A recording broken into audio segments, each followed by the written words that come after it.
मल्लिक मोहम्मद जायसी भक्ति काल की निर्गुण भक्ति शाखा के प्रमुख प्रेम मार्गी कवि जायसी सूफी कवियों और प्रेम आख्यानक रचनाकारों में श्रेष्ठ माने जाते हैं।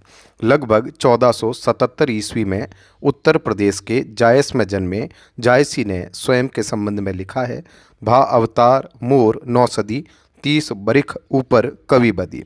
मामूली जमींदार के पुत्र मल्लिक मोहम्मद जायसी ने प्रेम, भक्ति, श्रृंगार, नीति, लोक व्यवहार और दर्शन संबंधी अपने काव्य विचार अभिव्यक्त किए हैं। जायसी के चेहरे पर चेचक के दाग थे और एक बार दरबार में सुल्तान शेरशाह सूरी इनका यह हाल देखकर हंसा तो जायसी बोले, मोही का हसेसी की कोह रही, अर्थात मुझ पर हंसता है कि मेरे बनाने वाले खुदा पर। शेरशाह जायसी से प्रभावित हुआ, काम दिया, ज़मीन दी। जायसी के बेटे घर में दबकर मर गए थे, जिससे जायसी विरक्त हो गए। जायसी का निधन 1542 ईस्वी के आसपास हुआ ऐसा माना जाता है।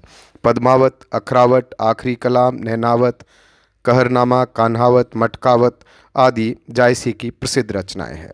पद्मावत जायसी की श्रेष्ठ प्रेम आख्यानक रचना है जो दोहा चौपाई शैली और अवधी भाषा में लिखी गई है।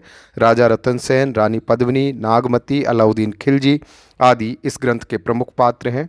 इस ग्रंथ में नागमती के वियोग वर्णन को 12 मासा के आधार पर दर्शाया गया है। 12 मासा पूरे वर्ष के हर महीने के आधार पर व्यक्ति की दशा के वर्णन की शैली है। शेख बुरहान और सैयद अशरफ को जायसी ने अपना गुरु माना था।